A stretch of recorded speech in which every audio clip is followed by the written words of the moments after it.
यानंतर होईलच प्रेम मालिकेच्या आजच्या भागामध्ये आपण पाहत आहो की आता इथे नंदिनी आणि शारदा दोघीजणी गॅलरीमध्ये असतात आणि शारदा म्हणत असते, हे बघ इथे जीवा आलेले आहेत, पण जीवाला तुझा भास होतोय. सतत ते इथे कोणाशी ना कोणाशी तरी बोलत आहेत. हे बघ, ह्या सगळ्या गोष्टींचा तू थोडासा विचार करायला हवायस. अगं त्यांना वेड लागेल. तू बघतेस ना ते काय करतायत आणि कशा पद्धतीने इथे ते कोणाशी तरी सतत बोलत राहतायत.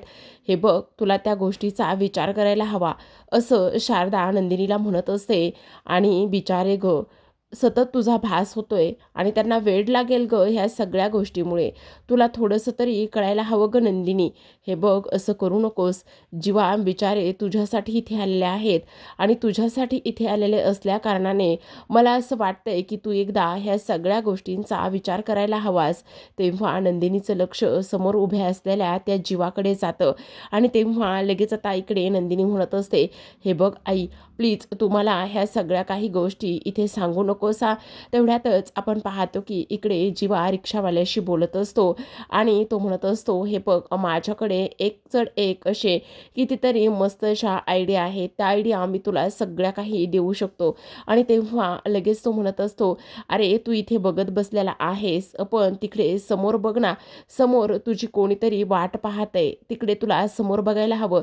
तेव्हा जीवाचं लक्ष उभ्या असलेल्या गॅलरीतील नंदिनीकडे जाते आणि उभ्या असलेल्या नंदिनीकडे गेल्यानंतर तो तिला हात करत असतो आणि म्हणत असतो, नंदिनी नंदिनी.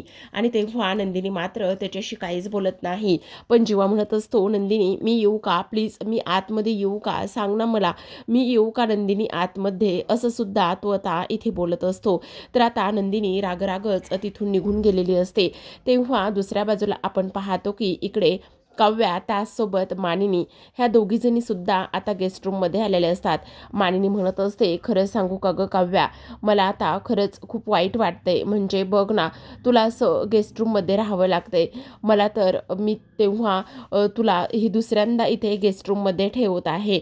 म्हणजे सुरुवातीला सुद्धा मी तुला गेस्ट रूममध्ये ठेवलं होतं, त्यावेळेस मात्र मला नाईलाज होता. पण आत्तासुद्धा मी तुला गेस्ट रूममध्ये ठेवलंय आणि राग येतोय, मला वाईट वाटतंय गं, कळत नाही काय करावं म्हणून. तेवढ्यातच आता काव्या म्हणत असते, हे बघा मानिनी काकू, तुम्ही अजिबात काळजी करू नका. आणि तुम्हाला एक गोष्ट सांगू का, तुम्ही मला त्यावेळेस गेस्ट रूममध्ये ठेवलं ना, त्यामुळे मात्र मी बऱ्याच गोष्टी इथे आता शिकले आहे. कारण तेव्हा तर मला समजलं की इकडे मला देशमुखांची किती ओढ आहे आणि मी देशमुख माझ्यासाठी किती गरजेचे आहेत. ह्या गोष्टी मला तेव्हा तर समजल्या ना. जर मला तुम्ही गेस्ट रूममध्ये ठेवलं नसतं तर ह्या गोष्टी मला कशा समजल्या असत्या, असं सुद्धा ती बोलते. त्यावर लगेच त्या काव्या म्हणत असते, पण आता मानिनी काकू तुम्हाला एक गोष्ट सांगू ना, माझ्यामध्ये ना एक अशी दिव्य शक्ती संचारली आहे. म्हणजे माझ्यामध्ये अशी दिव्य शक्ती संचारली आहे, आता तिकडे ना देशमुख काय करत असतील हे सुद्धा मला कळू शकते. मला मी आत्तासुद्धा सांगू शकते की तिकडे देशमुख जे आहेत ना ते काय करत असतील हे मी सांगू शकते. अच्छा सांग बरं. तुम्हाला सांगू का काकू, तेव्हा तर ना इथे देशमुखांना माझ्या मनातलं सगळं काही कळायचं. मी मनामध्ये बोलले तरीसुद्धा त्यांना ते सगळं कळायचं. मग मी आत्ता सांगू का देशमुख काय करत असतील. आता ते माझ्यासोबत इथे बाहेर तर बोलू शकले नाही आहेत, त्यामुळे ते आता खोलीत गेले असतील. तिथे माझं स्केच काढलेलं आहे. मग त्यांनी आता ते स्केच हातामध्ये घेतलं असेल आणि ते स्केच हातामध्ये घेऊन आता ते त्या स्केचसोबत बोलत असतील. म्हणत असतील, काव्या खरं तर मला तुमच्याशी बोलायचं आहे. आणि तेव्हा लगेच आता इकडे दुसऱ्या बाजूला पार्थ काव्याच्या स्केच हातामध्ये घेऊन म्हणत असतो, काव्या खरं सांगू का, सगळ्यात महत्त्वाची गोष्ट म्हणजे तुम्ही ह्या घरामध्ये आलात, पण तुम्हाला असं कोणी काही बोललेलं, त्याचबरोबर तुमच्यावर कोणी आवाज चढवलेला, तुमच्यासोबत हडतूड केलेली, ह्या सगळ्या गोष्टी मला अजिबात आवडत नाही आहेत. त्या मी खपूनसुद्धा घेणार नाहीत. तुम्ही आल्यापासून मला ते सगळं काही आठवायला लागते. ते लग्न केलेला दिवस, त्याचसोबत मी तुमची केलेली विनवणी, ते सगळं काही मला आठवतंय. त्यामुळे तुम्ही ह्या घरामध्ये राहू नये अशी माझी इच्छा आहे. आता इकडे काव्याने मानिनीला हे सगळं सांगितल्यानंतर इथे मानिनी मात्र खूपच जास्त खुश झालेली असते आणि ती म्हणत असते, वाव काव्या, हे सगळं किती भारी आहे, म्हणजे हे किती इंटरेस्टिंग आहे कळतंय का तुला? आणि त्याहूनही सगळ्यात महत्त्वाचं म्हणजे हे मॅजिकच भारी आहे की नाही? तेव्हा काव्या म्हणत असते, हो मानिनी काकू, तुम्ही म्हणताय ना ते अगदी हे सगळं काही खूपच जास्त आणि छान असं मॅजिक आहे. आणि तुम्हाला एक गोष्ट सांगू का, आता मी इथे आलेले आहे ना, तर फक्त आणि फक्त इथे देशमुखाला मिळवण्यासाठीच आलेले आहे. तेव्हा मानिनी म्हणत असते, तू अजिबात काळजी करू नकोस, एक टप्पा तर तू गाठलेला आहेस. कारण मला असं वाटत होतं की इकडे आता जो काही पार्थ आहे तो मात्र तुझ्यावरती रागावला असेल, रुसला असेल, पण तो तेवढा पाहिजे तेवढा रागवला नाहीये. त्यामुळे इथे तर सगळं व्यवस्थित आहे.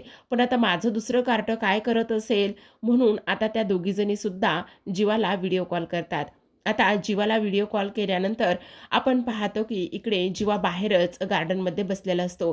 तेव्हा मानिनी म्हणत असते, काय रे जीवा, कुठपर्यंत आलंय, काय चाललंय? तेव्हा जीवा म्हणत असतो, बापरे, मोहित्यांचं स्वागत करणं आणि मोहित्यांची स्वागत करण्याची पद्धत खूपच आगळी वेगळी आहे. अगं तुला काय सांगू, अरे पण तू बाहेर काय करतोयस?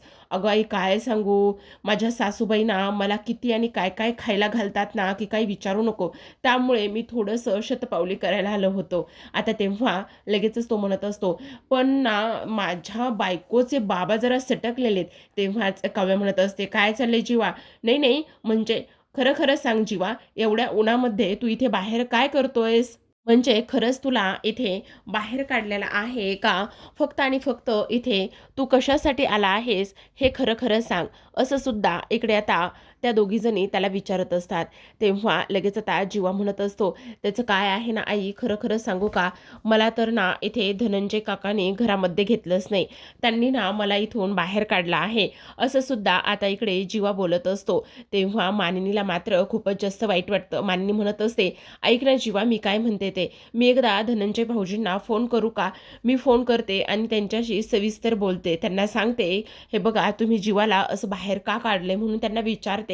तेवढ्यात जीवा म्हणत असतो, नाही आई नाही, ही लढाई माझी आहे आणि मला पूर्ण खात्री आहे की एक ना एक दिवस नंदिनीला ते पटेल आणि माझ्या सासरी बुवांना सुद्धा त्या सगळ्या गोष्टी पटतील आणि मला ते घरामध्ये घेतील. तेव्हा लगेच आता तो फोन ठेवतो, कारण चकाचक बाई समोरून येत असते. बाय म्हणून हे फोन ठेवतात. तेव्हा मात्र इकडे काव्या म्हणत असते, आई तुम्ही अजिबात काळजी करू नका, सगळं काही व्यवस्थित होईल आणि काळजी करण्याची वगैरे काहीही गरज नाही. असं सुद्धा आता इकडे काव्या मानिनीला म्हणत असते. त्याचसोबत प्रेक्षकांनो आपण पाहतो की इकडे दुसऱ्या बाजूला आता नंदिनी जीवाच्या समोर आलेली असते आणि नंदिनी जीवाच्या समोर आल्यानंतर इकडे मात्र जीवा म्हणत असतो, चकाचक बाई तू? तेव्हा इथे नंदिनी म्हणत असते, पण तुम्ही इथे काय करताय जीवा? हे बघा हा हट्ट सोडा आणि आत्ताच्या आत्ता तुम्ही इथून निघून जा. त्यावर लगेच आता जीवा म्हणत असतो, पण तू कुठे चाललीस ते तरी सांग. तेव्हा ती म्हणत असते, चालेल जीव द्यायला, स्वर्गात चालले मसनात चालले, येत आहे का तुम्ही? तेव्हा तो म्हणत असतो, हो चालेल ना, आपण सोबतच दोघेजण जाऊयात ना. तेव्हा नंदिनी पुन्हा त्यावर चिडते आणि म्हणत असते, काय चाललंय जीवा तुमचं हे सगळं काही, तुम्ही शांत बसणार आहात की नाही? हे बघा हे प्रयत्न सोडून टाका आणि मी तुमच्यासोबत कुठेही येणार नाही किंवा मी तुम्हाला घरामध्ये सुद्धा घेणार नाही. तुम्हाला मी सांगते ना, आत्ताच्या आत्ता तुम्ही इथून निघून जा. त्यावर जीवा म्हणत असतो, पण तू कुठे चालली सांग तरी ना एकदा, माझं काय ऐकत नाहीयेस तू? तेव्हा नंदिनी म्हणत असते, हो मी चालले, आनंद निवासला चालले, काय करायचं आहे? तेव्हा तो म्हणत असतो, ठीक आहे तू आनंद निवासला चाललीस ना, मग मी तुला सोडायला येतो माझ्या बाईकवरती. तेव्हा नंदिनी म्हणत असते, कशाला? अजिबात नाही, काही गरज नाही आहे, रिक्षांची काही कमी नाही आहे या जगामध्ये, मी रिक्षा घेऊन जाऊ शकते. त्यावर लगेच आता जीवा म्हणत असतो, अगं हो, मग मी रिक्षावाला बनून येऊ का? हे बघ लास्ट टाईम कसं मी रिक्षा बनून आलो होतो रिक्षावाला, ते तुला आठवतं आहे का? तेव्हा नंदिनी म्हणत असते, नाही अजिबात नाही, तुम्ही माझा पिच्छा सोडणार आहात की नाही? तुम्हाला काय सांगते मी? तेव्हा लगेच जीवा म्हणत असतो, अगं चकाचक बाई काय सांगतेस, मी तेच सांगतोय तुला, मी रिक्षावाला बनवून येतो ना. तेव्हा नंदिनीला तो क्षण आठवतो, कशा पद्धतीने इकडे एकदा जो काही जीवा आहे तो मात्र रिक्षावाला बनून आला होता आणि रिक्षावाला बनून आल्यानंतर तिला तो सोडायला गेला होता. ती पैसे देत होती आणि तेव्हा मात्र इकडे त्याला ओळखलेलं होतं. आता सुद्धा जीवा म्हणत असतो, पण तेव्हा कुठे तू ओळखलं होतंस? तेव्हा नंदिनी म्हणत असते, ओळखलं होतं मी तुम्हाला तेव्हा, कारण मीच दिलेलं घड्याळ तुम्ही घालून आला होतात आणि तुम्हाला का असं वाटतंय की की मी तुम्हाला ओळखलं वगैरे नव्हतं म्हणून. मी तुम्हाला सांगते ना की मी तुम्हाला ओळखलं होतं म्हणून वगैरे. आता तुम्ही माझ्यासमोर ह्या सगळ्या गोष्टी अजिबात बोलू नका, समजलं का तुम्हाला? तेव्हा लगेच आता इकडे जीवा म्हणत असतो, "अगं हो, पण मी तुला आत्ता सोडवायला येतोय ना गं नंदिनी, प्लीज नाही म्हणू नकोस ना." तेव्हा लगेच नंदिनी म्हणत असते, "अजिबात नाही हां जीवा, मी तुमच्यासोबत कुठे येणार नाहीये आणि मला मनवण्याचा हा तुमचा प्रयत्न प्लीज सोडून द्या." असं म्हणून नंदिनी आता रागानेच निघून जात असते. त्यावर जीवा मात्र अगदी तिथेच उभा राहून ह्या सगळ्या गोष्टी आता विचार करू लागलेला असतो, की कुठलं पाऊल पुढचं टाकायचं आणि कशा पद्धतीने नंदिनीला मनवायचं, ह्या सगळ्या गोष्टीचा तो इथे विचार करू लागतो. तेव्हा दुसऱ्या बाजूला आपण पाहतो, की इकडे आता काव्या थोडंसं खात असते आणि मानिनीसोबत इथे घरामध्ये फिरत असते. तेव्हा मानिनी म्हणत असते, "मी काय म्हणते काव्या, तू एकदा ऐकून घे ना. हे बघ, सगळ्यात महत्त्वाची एक गोष्ट मी तुला सांगते. आता जरी पार्थ तुझ्यावर आत्ता जरी चिडला नसेल ना, तर नंतर तो नक्कीच चिडू शकतो. म्हणजे त्याचं काय आहे ना, आता बघ ना." तेव्हा काव्या म्हणत असते, "हे बघा मानिनी काकू, तुम्ही अजिबात काळजी करू नका. देशमुखांना मला मिळवायचं आहे म्हणल्यावर त्यांचा राग, रुसवा, प्रेम हे सगळं मला ॲडजस्ट करावंच लागणार आहे ना." तर आता आपण पाहतो, की आशा आलेली असते आणि आशा म्हणत असते, "मी चालले जीवादादाची खोली साफ करायला." तेव्हा मानिनी म्हणत असते, "हो गं बाई, पण त्याने सांगितलेल्या सगळ्या गोष्टी इथे लक्षात आहेत ना? म्हणजे काय करायचं आहे आणि काय नाही हे सगळं काही लक्षात आहे ना?" तेवढ्यातच आशा म्हणत असते, "हो, तर लक्षात तर आहेच. काळजी करण्यासारखं काहीही कारण नाहीये. मी कोणत्याही वस्तूला वगैरे अजिबात हात लावणार नाही." असं सुद्धा इथे ती बोलत असते. तेव्हा आशा जीवाच्या खोलीमध्ये जाते, झाडू मारण्याचा प्रयत्न करते आणि म्हणत असते, "अरे, हे कपडे सुद्धा धुवायला दिले नाहीयेत." तेव्हाच इथे आता एक बॅगचं जे काही टायर आहे, ते टायर तिथे असतं आणि ते तिला दिसतं आणि तेव्हा ती म्हणत असते, "अरे, हे काय आहे? बहुतेक कुठल्यातरी बॅगचं टायर आहे. देऊ का मानिनी वहिनींना नेऊन?" "नाही, नाही, नको. जीवाला जर समजलं ना ह्या सगळ्या गोष्टी मी केल्या, तर उगाच चिडायचं बाई नको. त्यापेक्षा इथे ठेवते." आणि त्यांचं त्यांना बघू देत आणि त्यानंतर ती रूम साफ करायला लागलेली असते. आता दुसऱ्या बाजूला आपण पाहतो, की वसू आणि रम्या त्यांच्या त्यांच्या खोलीमध्ये असतात. जे त्यांनी फार्म हाऊसवरून जीवा आणि काव्याचं जे काही सामान आणलेलं असतं, तेच सामान आता इकडे वसू व्यवस्थित ठेवण्याचा प्रयत्न करत असते आणि तिचं असं म्हणणं असतं, की आता ही काव्या जी आहे ना, ती इथे कशा पद्धतीने आलेली आहे आणि त्याचबरोबर हे सगळं काय आहे? म्हणजे ही तर एक नंबरची चिकटलेली मांजरच आहे. हिला तर इथून घरातून बाहेर काढावंच लागणार आहे, असा सुद्धा ती इथे विचार करत असते. तेव्हा रम्या मात्र चिडते आणि म्हणत असते, "अगं आई, मला तर त्या काव्याचा ना खूपच राग यायला लागलेला आहे." तेव्हा वसू म्हणत असते, "हो, तू तर जे काही बोलतेस ना, ते अगदीच बरोबर बोलत आहेस. कारण काही जरी झालं ना, तरीसुद्धा त्या काव्यापासून जरा 2 हात लांबच राहिलं पाहिजे. हे बघ, हे सामानसुद्धा आपल्याला कुठेतरी व्यवस्थित लपवून ठेवलं पाहिजे आणि हे जर सामान जे आहे ना, ते त्या काव्याच्या समोर जर आलं ना, तर ती एक डॉट जोडत जाईल. तिला जर थोडी जरी खुणखुण लागली ना, तरीसुद्धा." तेवढ्यातच आता काव्या दारावर आलेली असते. दरवाजा उघडते. दरवाजा उघडल्याबरोबर आता रम्या त्या काव्याकडे पाहते आणि तेवढ्यातच वसू आता त्या बॅगचं झाकण लावते आणि रम्या मात्र त्या बॅगवरच बसलेली असते. कारण इथे ती बॅग काव्यासमोर येऊ नये, त्या सगळ्या वस्तू काव्यासमोर येऊ नये, हाच त्यांचा एक प्रयत्न सुरू असतो. तर आत्ता आपण दुसऱ्या बाजूला पाहतो, की धनंजय इथे बाहेर आलेले असतात आणि बाहेर आल्यानंतर त्यांच्या हातामध्ये एक मोबाईल आणि त्या मोबाईलमध्ये एक जीवाचा फोटो असतो. जो फोटो ते त्यांच्या घरच्या वॉचमॅनला दाखवत असतात. आता धनंजय म्हणत असतात, "हे बघ, नीट नीट नीट लक्षात ठेव. हा चेहरा, हा फोटो आणि हा मोबाईलमधला माणूस, याचं नाव जीवा विक्रम देशमुख आहे.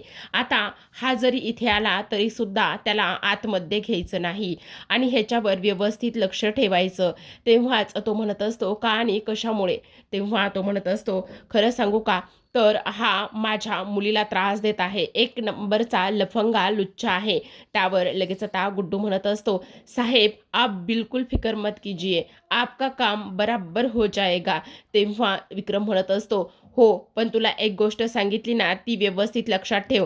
ह्याला अजिबात आपल्या इथे कुठेही येऊ द्यायचं नाही. हे सुद्धा मात्र तेवढंच जास्त महत्त्वाचं आहे. समजलं का?" त्यावर लगेच आता विक्रम म्हणत असतात, "पण अजिबात त्याला घाबरायचं नाही हां." तेवढ्यातच आता कुत्र्यांचा आवाज येतो आणि जो काही गुड्डू आहे तो घाबरलेला असतो. आता विक्रम म्हणत असतात, "काय चाललंय काय तुझं हे सगळं? तू तर ह्याला नाही तर आता कुत्र्यालाच घाबरतोयस. मग हा तुझं काय करणार आहे?" तेव्हा गुड्डू म्हणत असतो, "आता तुम्ही हा फोटो दाखवलाय ना मला, मग तुम्हाला काहीही काळजी करण्याची गरज नाही. काही जरी झालं ना तरीसुद्धा इथे मी ह्याला आपल्या घराच्या आसपास सुद्धा येऊ देणार नाही." असं सांगण्यात आलेलं असतं.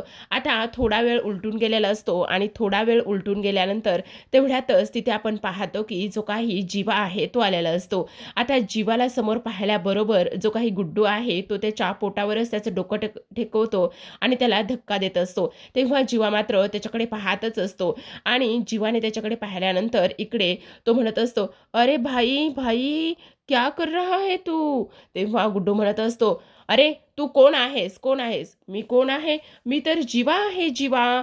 आणि माझी लुगाई माझ्यावर रुसली आहे. माझ्या लुगाईला मी इथे मनवायला आलोय. काय काय सांगतोयस काय?" "हो, तेच तर सांगतोय मी." तेव्हा गुड्डू म्हणत असतो, "अरे, पण तुला इथे येण्यासाठी मनाई आहे." तेव्हा जीवा म्हणत असतो, "अरे, तेरी लुगाई की कसम, मैं तेरे लुगाई की कसम तेरे को देता हूँ, लेकिन तू मुझे यहाँ ठहरने दे." असं म्हटल्यानंतर आता गुड्डू म्हणत असतो, "एक मिनिट, मला मराठी जमते बरं का आणि कळते पण." त्यातच आता जीवा म्हणतो, "हो, मी तर तुला तेच सांगतो." मग अरे तुला सांगू का, मी इकडे नोकरीला आलो आणि मी इकडे नोकरीला आल्याच्यानंतर माझी पिंकी माझ्यापासून दूरच गेली बघ आणि मला तिला भेटता सुद्धा येत नाही. तेव्हा तो गळ्यामध्ये असलेलं लॉकेट घेतो आणि त्याच्या बायकोचा, त्याच्या लुगाईचा तो फोटो पाहत असतो. तेवढ्यातच जीवा म्हणत असतो, "हो, म्हणजे तुला तुझ्या पिंकीसोबत बोलता येत नाही?" "नाही ना, कामासाठी मी इकडे आलोय, त्यामुळे ती माझ्यावर रागावली आहे, रुसली आहे." असं तो त्याला सांगण्याचा प्रयत्न करतो. तेवढ्यातच आता इकडे जीवा म्हणत असतो, "मग माझं पण तेच झालेलं आहे. माझी सुद्धा बायको इकडे इकडे येऊन रुसली आहे. तुझी बायको इकडे कुठे? म्हणजे तुझं पण लग्न झालंय?" "हो, तेच तर सांगतोय." "मग तुझं लग्न झालंय, तर तू इकडे दुसऱ्यांच्या पोरीवर का बरं नजरा टाकतोय?" "ए, गप्प बस. दुसऱ्यांच्या पोरीवर म्हणजे नंदिनी, नंदिनी ती माझी बायको आहे नंदिनी." "काय?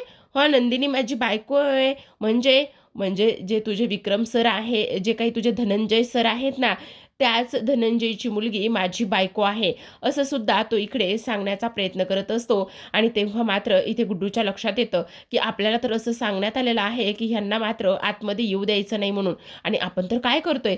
तेवढ्यातच आता इकडे तो म्हणत असतो, "नहीं, नहीं, नहीं, नहीं, नहीं, नहीं, आप यहाँ से चले जाओ.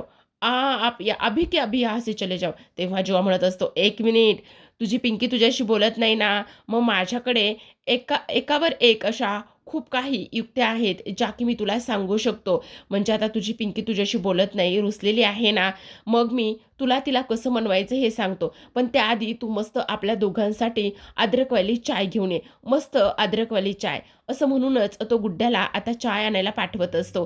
तर आता तो त्याच्या गळ्यामध्ये पडूनच रडू लागलेला असतो, कारण त्याला त्याच्या पिंकीची सुद्धा खूपच जास्त आठवण येत असते. तर आता आपण पाहतो, की इकडे मात्र जी काही रम्या आहे, ती त्या बॅगवर बसलेली असते. तर आता त्या बॅगच्या झाकणामध्ये आणि त्याचबरोबर त्या बॅगच्या जो काही खालचा पार्ट आहे, त्या दोन्हीमध्ये इथे वसूचं एक जे काही बोट आहे, ते मात्र चांगलंच गुंतलेलं असतं आणि रम्याचं वजं आणि त्याचबरोबर इथे तशा पद्धतीने ते सगळं काही झाल्यानंतर वसू मात्र कासावीस होत असते. आता काव्या हसत असते आणि तेव्हा काव्या हसत असताना रम्या तिच्यावर चिडते आणि म्हणत असते, "काय चाललंय काय तुझं? तू मला हसतेस का?" तेव्हा काव्या म्हणत असते, "तुला एक गोष्ट सांगू का रम्या? आम्ही जेव्हा आमच्या बाबांसोबत गावी जायचो ना, तेव्हा मात्र तिथे आम्हाला खूप साऱ्या म्हशी दिसायच्या आणि त्या तलावामध्ये पाण्याच्या असं तुझ्यासारखे बसायच्या." तेव्हा रम्या म्हणत असते, "काय? तू मला म्हैस म्हणतेस? तुझी हिंमत कशी झाली मला म्हस म्हणायची?" तेवढ्यातच काव्या म्हणत असते, "अगं, मी तुला तेच सांगण्याचा प्रयत्न करत आहे. अगदी सेम तुझ्यासारखीच अवस्था त्या म्हशींची असायची. पण काय चाललंय तुझं हे? अशी बसतेस का तू हे?" तेव्हा लगेच आता रम्या म्हणत असते, "हे बघ काव्या, तुझं खूपच जास्त वाढत चाललेलं आहे ना." "अगं, मी म्हटलं चला इकडे वसू आणि वसू आत्या आणि त्याचसोबत रम्याकडे जावं आणि त्यांना शुभंकरोतीसाठी इकडे आमंत्रण द्यावं. म्हणजे मला असं वाटलं, की आपण तिकडे जावं आणि त्याचबरोबर त्यांना शुभंकरोती म्हणण्यासाठी खाली घेऊन यावं. म्हणजे देव त्यांना थोडीशी बुद्धी वगैरे देईल. थोडीशी बुद्धी वगैरे दिल्याच्यानंतर त्यांना जरा सत्कर्म करण्याची सुद्धा काहीतरी त्यांच्या डोक्यामध्ये टाकेल." असं काव्या म्हणत असते. "चला बरं चला." तेव्हा इकडे वसू म्हणत असते, "अगं जाग रम्या, जाग रम्या." तेवढ्यातच आता इकडे रम्या म्हणत असते, "अगं आई काय चाललंय तुझं? काय चाललंय?" कारण इकडे वसूचं बोट चांगलंच दुखलेलं असतं. त्यामुळे ती तिला सतत कंटिन्यू जा, जा म्हणत असते. आता इकडे रम्या तर निघून गेलेली असते. पण वसूचं बोट जे आहे ते पूर्ण लाल झालेलं असतं. ती म्हणत असते, "काय हे काव्या, खरंच ना ही काव्या आल्यापासून ना आज एकही दिवस चांगला जात नाहीये. ह्या दिवसामध्ये काही ना काही होतच आहे. काय काय नाही झालं ह्या दिवसामध्ये आज. ही काव्या ना खरंच आमच्या तर पाचवीला पुंजलेली आहे की काय?" असंच वसू बोलते बरं का. तर आता दुसऱ्या बाजूला आपण पाहतो की मस्त गुड्डूने एक शेकोटी केलेली असते आणि गुड्डूने शेकोटी केल्यानंतर आपण पाहतो की जीवासाठी आणि त्याचसोबत त्याच्यासाठी त्यानं मस्त असा चहा गरमागरम आलं घातलेला आणलेला असतो. आता दोघंजण मस्त चहा एन्जॉय करत असतात आणि आता जो काही गुड्डू आहे तो त्याचं दुःख इथे जीवासोबत शेअर करत असतो.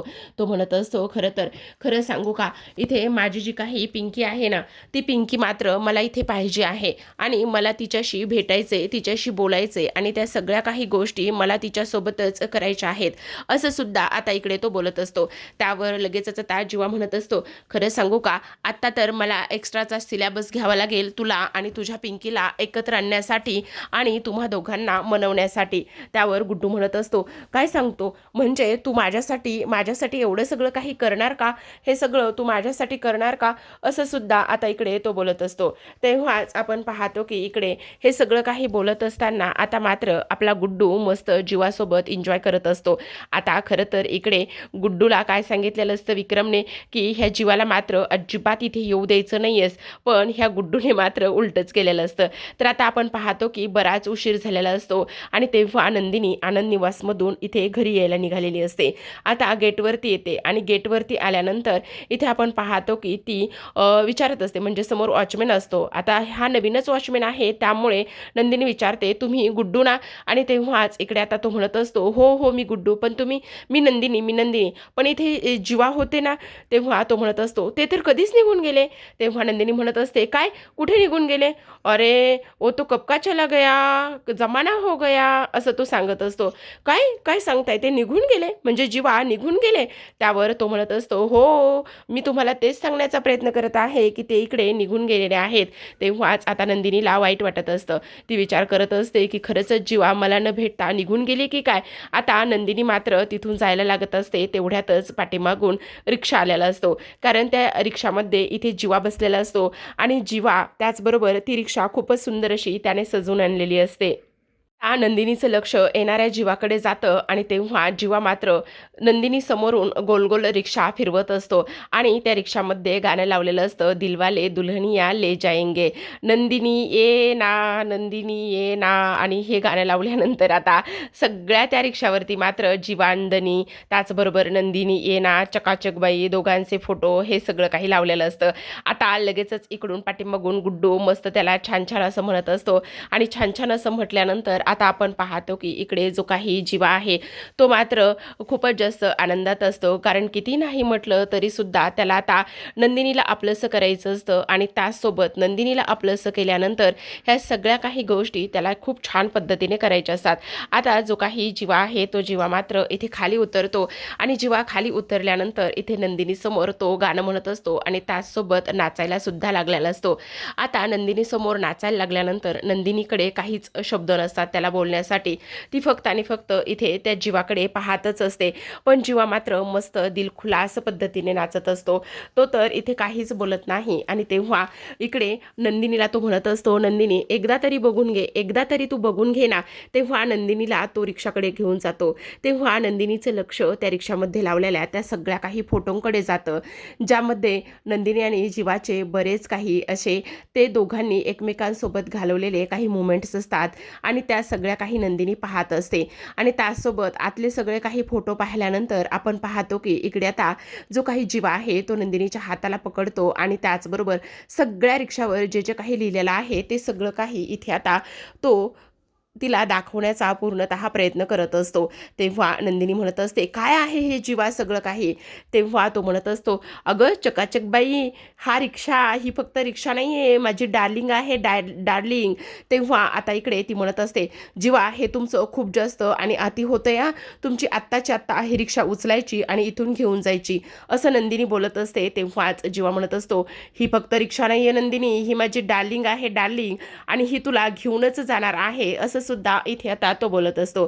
तर आता प्रेक्षकांनो, आजच्या भागामध्ये एवढंच. उद्याचा भाग खूपच इंटरेस्टिंग आणि त्याहूनही तेवढाच कडक असणार आहे, कारण उद्याच्या भागामध्ये आपण पाहतो की आता काव्या पार्थ सोबत बोलत असते.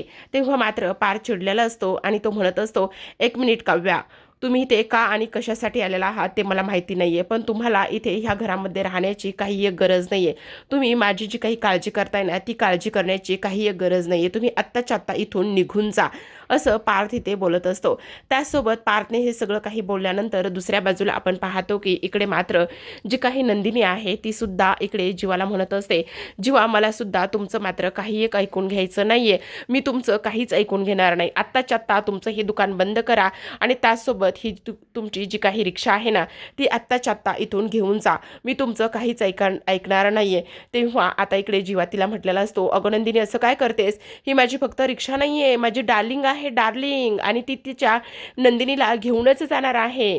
आता नंदिनी असं म्हटल्यानंतर तिथून निघून जाते. नंदिनी तर तिथून निघून गेलेली असते प्रेक्षकांनो. पण सगळ्यात महत्त्वाचं म्हणजे आता आपण पाहतो की इकडे गुड्डू म्हणत असतो, नाही नाही नाही नाही, आता त्या मानणारच नाही आहेत, तुम्हाला सांगू का, त्या बोलणारच नाही आहेत तुमच्याशी. आणि तेव्हा आता इकडे जीवा म्हणत असतो, काय बोलणार नाही आहे, आता बघा, एक बार वो पलटी ना तो समजो उसका मेरे ऊपर प्यार है. तेव्हा गुड्डू म्हणत असतो, नाही नाही, त्यांचं तुमच्यावर प्रेमच नाही आहे. तेव्हा मात्र जीवा म्हणत असतो, मी तुम्हाला सांगतोय ना की ती पलटून बघणार, ती पलटून बघणार बघणार, असं जीवा म्हणत असतो. आता नंदिनी जात असते. तेवढ्यातच आता गुड्डू म्हणत असतो, मी तुम्हाला सांगितलं ना की नाही हे सगळं काही होणार नाही, ती पलटून बघणार. तेवढ्यातच आता इकडे जीवा म्हणत असतो, असं कसं नाही होऊ शकत, ह्या सगळ्या गोष्टी होऊ शकतात. आता नंदिनी जात असते. तेवढ्यातच आता जीवा म्हणत असतो, पलट ग चकाचक बाई एकदा पलट, असं म्हणता क्षणी आता इकडे नंदिनी पाठीमागे वळून पाहते. आणि तेव्हा लगेच आता इकडे जीवा म्हणत असतो, मी म्हटलं ना की नंदिनीचं माझ्यावर खूप प्रेम आहे म्हणून, असं म्हणता क्षणी आता जो गुड्डू आहे तो सुद्धा पलटलेल्या नंदिनीकडे पाहतच असतो. तेव्हा जीवाला सुद्धा खूपच आनंद झालेला असतो. आता जीवा म्हणत असतो की झालं आता, जोपर्यंत ही नंदिनी ह्या जीवासोबत येत नाही तोपर्यंत हा जीवा आणि त्याचसोबत हा रिक्षा इथून कुठेही जाणार नाही, असं सुद्धा तो इथे बोलतो. प्रेक्षकांनो, पाहत रहा लग्नानंतर होईलच प्रेम. भेटूयात उद्याच्या भागामध्ये. तोपर्यंत धन्यवाद.